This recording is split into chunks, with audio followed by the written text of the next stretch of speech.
નમસ્કાર વહાલા મિત્રો, આજે આપણે જોઈશું જે દ્વિતીય વાર્ષિક પરીક્ષા 2025નું ધોરણ 8નું જે અંગ્રેજીનું જે પેપર હતું તેનું આપણે સોલ્યુશન જોઈશું. પ્રશ્નો જે પહેલો પ્રશ્ન પૂછાય છે ફકરાઓનો, તો તેમાં ફકરા આપેલા હોય છે અને ફકરા આધારિત પ્રશ્નોના જવાબ આપણે શોધવાના હોય છે, જેના કુલ ગુણ આપેલા હોય છે 16 ગુણ. તો આવા ફકરાઓના જવાબ કેવી રીતે શોધવા? દાખલા તરીકે હું એટલે કે કોણ, તો હું વડે પ્રશ્ન પૂછેલો હોય તો વ્યક્તિનું નામ જવાબ તરીકે આપણે લખી શકીએ. તેવી જ રીતે વોટ વડે પૂછેલો હોય પ્રશ્ન તો વસ્તુનું નામ અથવા વ્યક્તિનો ધંધો આપણે જવાબ તરીકે લખી શકીએ. પછી વેન એટલે કે ક્યારે, તો વેનના સંદર્ભમાં જ્યારે પ્રશ્ન પૂછેલો હોય ત્યારે આપણે એનો જવાબ સમય તરીકે જવાબ લખી શકીએ. પછી વેર એટલે કે ક્યાં, તો સ્થળ તરીકે જવાબ તરીકે લખી શકાય. એટલે કે કોનું, તો માલિકનું નામ જવાબમાં આવી શકે. પછી હુમ એટલે કે કોને, તો અહીંયા પણ જે વ્યક્તિનું કર્મ તરીકે દર્શાવેલું નામ હોય તે જવાબ તરીકે આવી શકે. પછી વાય એટલે શા માટે, તો અહીંયા જે પ્રશ્નમાં જે ક્રિયાનું કારણ જણાવેલું હોય તે કારણ જવાબ તરીકે અહીંયા લખવામાં આવે છે. પછી ડિસ્ક્રાઇબ ધ સાધુ એટલે કે સાધુનું ડિસ્ક્રાઇબ એટલે કે વર્ણન કરો. The sadhu had a long beard and he wore saffron kurta એટલે કે સાધુની લાંબી દાઢી હતી અને સેફ્રોન કુર્તા એમને પહેરેલો હતો. The people are waiting for the sadhu too. હવે મિત્રો, આવો જ્યારે પ્રશ્ન પૂછવામાં આવે, ટપકા કરેલો હોય, તો એ આપણે શું છે કે અહીંયા વાક્ય પૂરું કરવાના સંદર્ભમાં જ છે. The people are waiting for the sadhu એટલે કે લોકો સાધુની રાહ જોઈ રહ્યા હતા. તો શેના માટે, તો ઓપન હિઝ આઈઝ એન્ડ બ્લેસીસ ધેમ એટલે કે તેમની આંખો ખોલે. ઓપન હિઝ આઈઝ એન્ડ બ્લેસીસ ધેમ, અહીંયા જવાબ છુપાયેલો છે. ઓપન હિઝ આઈઝ એન્ડ બ્લેસીસ ધેમ એટલે કે જે સાધુ મહારાજ છે ક્યારે તેમની આંખો ખોલે અને આપણને આશીર્વાદ આપે. જે સાધુ વિશેનું જે વર્ણન હતું એ અહીંયા છે કે સાધુ with long beard and saffron kurta. તો મિત્રો, તમારે ખબર રાખવાની છે કે આ પ્રશ્નનો જવાબ ક્યાં છુપાયેલો છે અને પ્રશ્ન કેવા પ્રકારનો છે તે નક્કી કરવાનું છે. કે હુ સ્ટેન્ડ અમોંગ ધ પીપલ, અહીંયા હું વડે પ્રશ્ન પૂછેલો છે એટલે કે આપણે વ્યક્તિનું નામ જવાબ તરીકે લખી શકીએ. તો હુ સ્ટેન્ડ અમોંગ ધ પીપલ એટલે કે લોકોની વચ્ચે કોણ ઊભું હતું, તો તેનાલી રમણ એન્ટ, જો અહીંયા લખેલું છે કે Tenali Raman enter and the stand among the people એટલે કે તેનાલી રમણ જે હતા એ લોકોની વચ્ચે એન્ટર એટલે કે પ્રવેશે છે, and stand among the people અને લોકોના વચ્ચે સ્ટેન્ડ એટલે કે ઊભા રહે છે. ત્યાં જવાબ શું આવશે? તેનાલી રમણ. એટલે કે હું વડે જ્યારે પ્રશ્ન પૂછેલો હોય ત્યારે વ્યક્તિનું નામ આવશે. પછી 4 નંબર જોઈએ તો ધ સાધુ હેડ અ ખાલી જગ્યા, તો long beard, white beard, black beard અને શોર્ટ બિયર્ડ. તેમની દાઢી કેવી હતી, તો અહીંયા છે લોંગ બિયર્ડ એટલે કે લાંબી દાઢી હતી. તો આ ફકરા નંબર 1નું આપણે સોલ્યુશન અહીંયા કર્યું. તમને ગમ્યું હોય તો લાઈક, કોમેન્ટ અને શેર કરજો. ચેનલને સબસ્ક્રાઈબ કરજો, કેમ કે તમને અવનવા વિડીયો મળતા જ રહેશે. હવે બીજા નંબરનો ફકરો જોઈએ તો પહેલો પ્રશ્ન છે કે what did the babul tree have, તો બબુલ ટ્રી હેવ એટલે કે બબુલ એટલે કે બાવળના વૃક્ષ પાસે શું હતું? The babul tree had straight branches and long white thorn at the base of each of tail. તો અહીંયા જે રાઇટ કરેલું છે એનો જવાબ જ છે. તો જે બાવળનું વૃક્ષ હતું એને સ્ટ્રેટ બ્રાન્ચીસ એટલે કે સીધી ડાળીઓ, એન્ડ લોંગ વ્હાઇટ થોર્ન એટલે કાંટા હતા, જે વ્હાઇટ એટલે ધોળા, લોંગ એટલે કે લાંબા, તો લાંબા અને ધોળા એના પર કાંટા હતા. At the base of each leaf tail એટલે કે લીફ એટલે કે પાંદડાની, ટેલ એટલે કે પૂંછડીનો ભાગ જે છે એટલે કે છેક અંત સુધી શું હતું? કાંટા લાગેલા હતા. બીજ એટલે પાયો થાય છે. તો how was the babul tree different from the other tree એટલે કે જે બાવળનું વૃક્ષ હતું બીજા વૃક્ષોથી કેવી રીતે અલગ પડતું હતું? ડિફરન્ટ એટલે અલગ હતું. The babul tree had small and unattractive leaves and thorn. તો દેખો, babul tree had small and unattractive, small એટલે કે નાના, અનએટ્રેક્ટિવ એટલે અનાકર્ષક, લીવ્સ એટલે પાંદડા હતા, એન્ડ થોર્ન અને કાંટા પણ હતા. તો અહીંયા 7મો પ્રશ્ન છે કે what did the babul tree had, બાવળનું વૃક્ષ હતું એ શું દેખાડતું હતું? The babul tree had its thorn જે બાવળનું વૃક્ષ હતું એના જે કાંટા હતા એને શું કરતું કરતું હતું. પછી આગળનો પ્રશ્ન છે કે why was the babul tree sad, એટલે કે બાવળનું વૃક્ષ ઉદાસ કેમ હતું? Because it had a small and unattractive leave, કેમ કે તેને નાના અને અનાકર્ષક પાંદડા, એન્ડ લોંગ વાઇડ થોર્ન, અને લાંબા સફેદ શું હતા? થોર્ન એટલે કે કાંટા હતા. પછી મિત્રો આગળ ફકરો જોઈએ. તેમાં પહેલો પ્રશ્ન છે કે which river is mentioned in the lesson, એટલે કે જ્યાં લેસન એટલે કે પાઠ છે એમાં કઈ નદી મેન્શન કરવામાં આવી છે ત્યાં આપણે તે ધ્યાન દોરવામાં આવ્યું. તો ધ બ્રહ્મપુત્ર રિવર, એટલે બ્રહ્મપુત્ર નદી છે.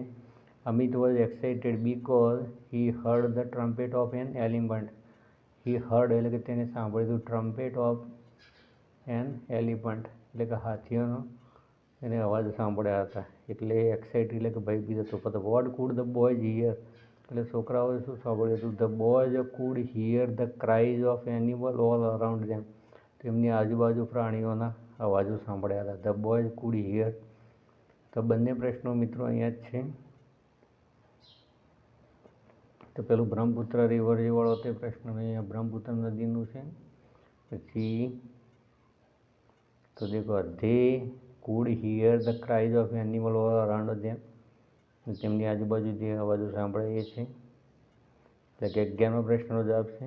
પછી 10માનો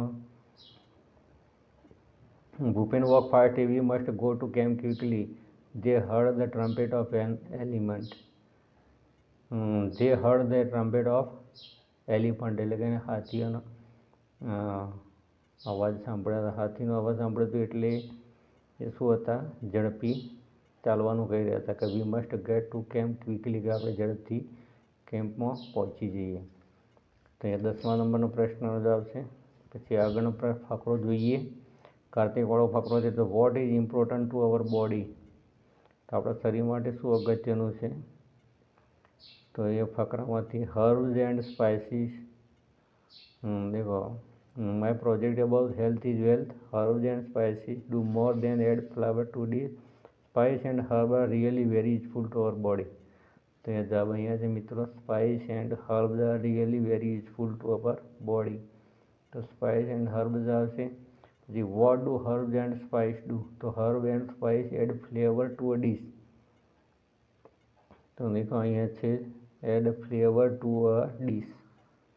તો બીજાનો જવાબ છે અહીંયા add flavour to a dish. પછી મિત્રો આગળનો ફકરો જોઈએ. તેમાં પહેલો પ્રશ્ન છે કે what did the boys watch on TV, એટલે કે જે છોકરાઓ હતા બાળકોએ ટીવી પર શું જોઈ રહ્યા હતા? તો કાર્ટૂન શો. તો અહીંયા દેખો uncle now this is the time for our cartoon show. તો see what will uncle do, એટલે કે જેમના કાકા હતા એમને શું કર્યું? તો uncle will prepare some snack for the boy, એટલે કે છોકરાઓ માટે નાસ્તો તૈયાર કર્યો. તો અહીંયા છે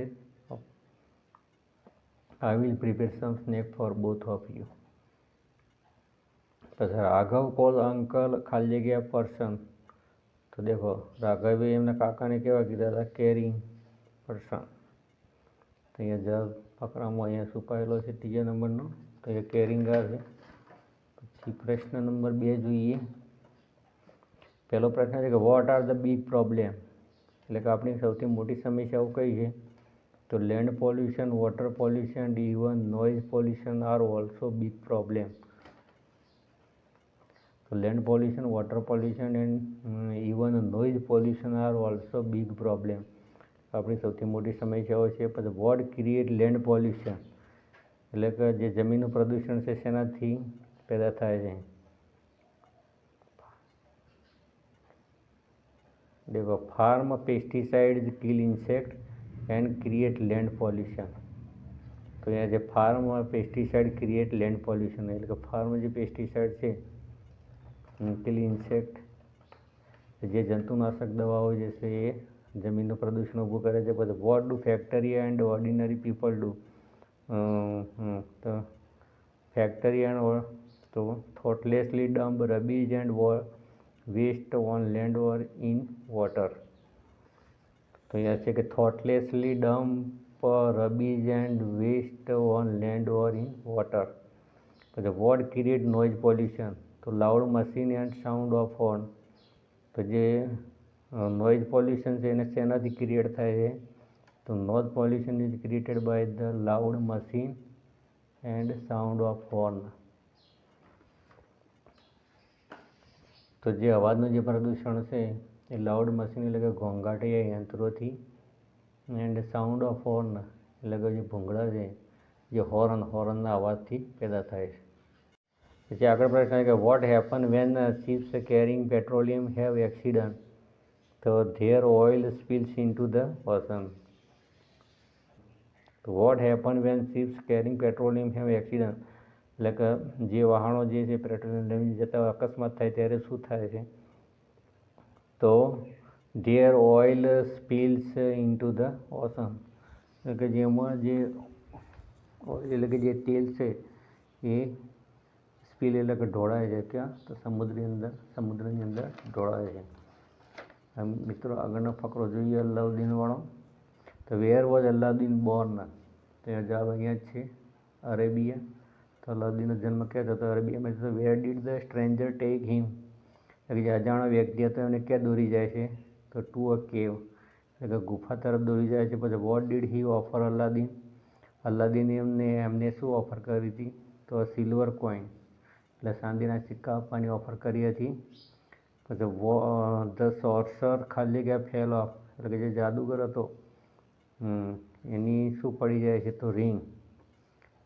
the sorcerer ring fell off જે એની વીંટી છે એ પડી જાય છે. પછી હુ એપિયર્ડ બિફોર અલાઉદ્દીન? અલાઉદ્દીનની સમક્ષ કોણ પ્રગટ થાય છે? તો જીન એપિયર્ડ. તો અલાઉદ્દીન પછી જવાબ આપે છે એટલે કે જીન અહીંયા એપિયર્ડ થાય છે. હવે મિત્રો આગળનો પ્રશ્ન બી જે છે write the following statement are true or false? ખરા ખોટા લખવાના છે. The king wanted to meet the સાધુ? સાધુને મળવાની રાજાની ઈચ્છા હતી. તો એ ફોલ્સ એટલે કે ખોટું છે. પછી ભૂપેન અને અમિત આર ફ્રેન્ડ? ભૂપેન અને અમિત મિત્રો હતા. તો આ વિધાન ટ્રુ છે. પછી મનુભાઈ રાઘવ ધ અંકલ? તો રાઘવના કાકા મનુભાઈ હતા. એ વાક્ય કેવું છે? ખોટું છે. O plus is a blood group? તો એ ટ્રુ છે. પછી Assam get less rain? Less નહીં પણ ત્યાં ભારે વરસાદ પડે છે એટલે આ વિધાન કેવું છે? ખોટું છે. ધ સાધુ વોઝ રિયલી હોલી મેન? સાધુ ખરેખર હોલી એટલે કે પવિત્ર માણસ હતા. તો વિધાન કેવું છે? ખોટું છે મિત્રો. હવે જે આગળનો જે પ્રશ્ન છે કે who said the following statement right their name? This lake is full of fish? આ જે સરોવર છે માછલીઓથી ભરેલું છે. તો એક માણસ જે ઝાડ લઈને આવે છે એ જે મેન હોય જે માણસ હોય તે બોલે છે. પછી will we C any elephant? શું તમે અહીંયા કોઈ હાથી જોઈએ છે? તો અમિત બોલે છે અને ભૂપેનને કહે છે. પછી યુ લુક વેરી અપસેટ? તો ખૂબ જ ઉદાસ દેખાય છે. તો આ વનદેવી બોલે છે અને બબુલ ટ્રીને કહે છે. પછી all right as you wish? તો એ વિશ કોણ આપી રહ્યું છે? વનદેવી. કોને આપી રહ્યા છે? તો બબુલ ટ્રીને. પછી મિત્રો આગળ પ્રશ્ન છે કે fill in the blank with the correct word from the bracket? તો નો હી શુડ નોટ ટેલ અ લાઈ? તો અહીંયા નો છે એટલે કે નોટવાળું વાક્ય આવશે. પછી શબ્દ આવશે પછી can you climb a tree? શું તમે વૃક્ષ પર ચડી શકો છો? તો અહીંયા કેન આવશે શક્યતા દર્શાવવા માટે. The sky is cloudy it may rain today? The sky is cloudy એટલે કે આકાશ કેવું છે? રેઇન ટુડે આવશે. પછી we must follow traffic rules? We must follow traffic rule આપણે જે ટ્રાફિકના નિયમો છે એનું ફરજિયાતપણે પાલન કરવું જોઈએ એટલે અહીંયા મસ્ટ આવશે. પછી Sohan is not well? He should go to a doctor? તો સોહનની તબિયત કેવી છે? સારી નથી તો એને ડૉક્ટર પાસે જવું જોઈએ. તો સલાહ સૂચન માટે શુડ આવશે. મિત્રો આગળ જોઈએ સી છે complete the following statement using the word from the bracket એટલે કે બ્રેકેટમાં જે શબ્દો આપેલા છે તેનો ઉપયોગ કરી અને તમારો વાક્ય પૂરા કરવાના છે. તો વી પ્લે એવરી ડે? તો અહીંયા વી છે એટલે ડોન્ટ વી આવશે. કેમ કે અહીંયા નકારવાચક બનશે. નેગેટિવ હશે તો એનું પોઝિટિવ હશે એટલે કે અહીંયા વી તો આવશે એટલે કે ડોન્ટ વી સાથે શું આવશે? ડુ આવશે. ડુ નોટ વી એટલે કે ડોન્ટ વી આવશે. પછી નિશા એ શું છે? છોકરી છે એટલે કે અહીંયા સી આવશે. અહીંયા પોઝિટિવ છે એટલે નેગેટિવ થશે. તો સી સાથે શું આવશે? ડઝ આવશે. પછી નોટ આવશે અને પછી સી આવશે એટલે કે ડઝન્ટ સી. પછી father will not help you, તો એ વિલ અને ફાધર માટે હી આવે છે એટલે કે વિલ હી આવશે. પછી વી આર લેટ, અહીંયા આર છે એટલે કે આરન્ટ, અને વી અહીંયા નેગેટિવ થશે એટલે કે આરન્ટ અને વી આવશે. પછી it is quite cold here, તો અહીંયા ઈટ ઈજ છે એટલે ઇઝન્ટ ઈટ આવશે. તો એ રીતે મિત્રો તમે ખાલી જગ્યા ભરી શકો. પછી આગળ છે કે fill in the blank with the correct over from the bracket, તો અહીંયા જે બ્રેકેટમાં શબ્દો આપે છે એનો ઉપયોગ કરી તમારે ખાલી જગ્યા પૂરવાની છે. Nitin won the race, Nitin હરીફાઈ જીતી ગયો તો હી ઇઝ હેપી. પછી Anand cheated in the rest, he is feeling, તો અહીંયા ગિલ્ટી આવશે. પછી આગળ જોઈએ અહીંયા ફકરો આપેલો છે, જે પૂરક વાંચન છે એનો ફકરો આપેલો છે. તો what did the god not like, એટલે ભગવાનને દેવોને શું ગમતું નહોતું.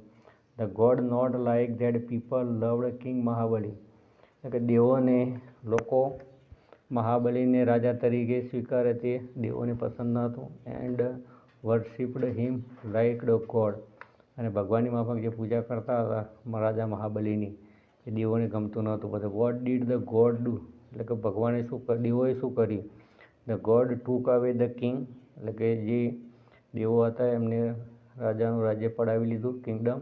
And removed him from there, અને ત્યાંથી તેમને દૂર કર્યા. કિંગ મહાબલી વોઝ ખાલી જગ્યા એન્ડ ખાલી જગ્યા કિંગ, તો કિંગ મહાબલી કેવો હતો તો જસ્ટ કાઇન્ડ એન્ડ પોપ્યુલર. તો દેખો અહીંયા they took away his kingdom and removed him from there.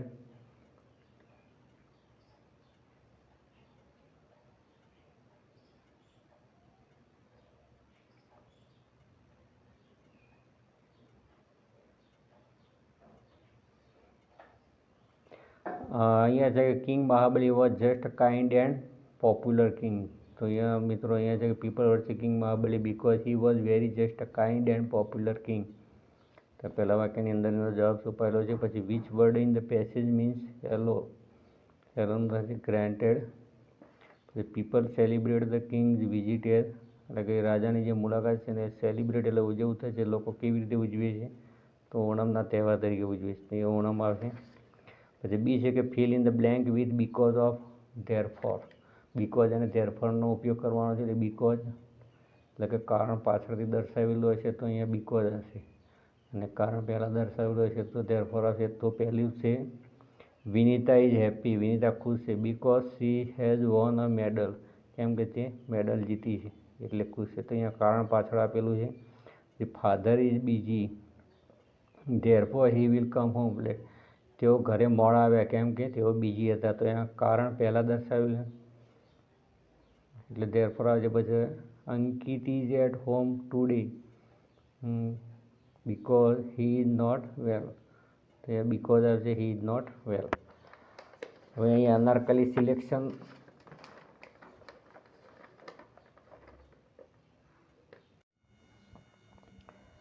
તો એ અનારકલી સિલેક્શન વિશેનો જે કેસ મેમો આપેલો છે 2 સપ્ટેમ્બર 2014 બનેલો છે. અને મિસિસ સુરેખા પાઠક જે એમના કસ્ટમર છે, સિલ્ક સાડી એમને ખરીદી છે 1200માં. પછી જે ટોટલ બિલ બની છે 2550, એટલે 2550. પછી જે દુકાનનું નામ છે અનારકલી સિલેક્શન છે. હવે તેના આધારિત આપણે પ્રશ્ન જોઈશું. પહેલો પ્રશ્ન છે કે when did Mrs Pathak visit the shop, એટલે કે જે મિસિસ જે પાઠક, શ્રીમતી જે પાઠક છે એમને આ દુકાનની મુલાકાત ક્યારે લીધી હતી તો 2 September 2014. What is the cost of a kids frock, તો જે બાળકોનો જે કિડ્સ ફ્રોક છે એ કેટલાનું છે, એની કિંમત કેટલી છે 1200. What is the name of the shop, એટલે કે દુકાનનું નામ શું છે તો અનારકલી સિલેક્શન છે. What is the total amount of the bill, એટલે કે બિલની ટોટલ એટલે કે કુલ રકમ કેટલી છે, બિલ કેટલાનું છે તો ટોટલ રકમ છે 2550 રૂપિયા. કીર્તિ ઇઝ શોર્ટર ધેન મોના, તો અહીંયા આવે કેમ કે અહીંયા ધ્યાન શબ્દ છે. પછી અહીંયા ડિગ્રીના સંદર્ભમાં આપણે ખાલી જગ્યા પૂરવાની છે. આઈ કેન રન ફાસ્ટર, તો અહીંયા લાગેલું છે કેમ કે પાછળ ધ્યાન છે એટલે વાળો શબ્દ આવશે તો faster than Gita. Bharat is as, અહીંયા એજ અને એજ છે એટલે અહીંયા વગરનું શબ્દ આવશે થીન, તો Bharat is as thin as Lakshman. પછી પ્રશ્ન નંબર 5 જોઈએ તો તો your friend has caught a chain, તો અહીંયા બ્રાવો આવશે. પછી યુ આર લોસ્ટ ઇન જંગલ, પછી ઓહ ગોડ. પછી Anuj is going for a match, તો બેસ્ટ ઓફ લક. પછી India lost the match by 1 run, તો એલાસ. આપણે આવા શબ્દોનો આપણે ઉપયોગ કરીએ છીએ. પછી છે હાઉ મેની અને હાઉ મચ વડે તમારે પ્રશ્ન પૂછવાના છે. તો how much milk can you drink, તો એ પ્રવાહી વસ્તુ છે એટલે હાઉ મચ આવે. પછી how many goal did you score, તો એ ગોલ એટલે કે અહીંયા હાઉ મેની વડે આવશે. પછી how much is this packet of biscuit, એ બિસ્કિટ છે એટલે કે હાઉ મચ આવશે. પછી how much honey is here in the bottle, honey ને મધ એટલે પ્રવાહી વસ્તુ છે એટલે હાઉ મચ વડે પ્રશ્ન પૂછાશે. પછી C say make sentence using the given word, તો એ લાઇબ્રેરી અને રીડ બુક બે શબ્દોનો ઉપયોગ કરી અને તમારું વાક્ય બનાવવાનું. તો we read books in the library. પછી ટીચર અને ગ્રામર બે શબ્દોનો ઉપયોગ કરીને અહીંયા તમારે વાક્ય બનાવવાનું છે. તો the teacher teaches grammar book in the library. અને છેલ્લો પ્રશ્ન છે તમારે 6 sentence on the following any 1 of 2, એટલે કે 2 આપેલા છે એમાંથી ગમે તે વિશે તમારે આશરે 6 વાક્યો લખવાના છે. તો માય ફેવરેટ ફેસ્ટિવલ છે અને ધ પોસ્ટમેન.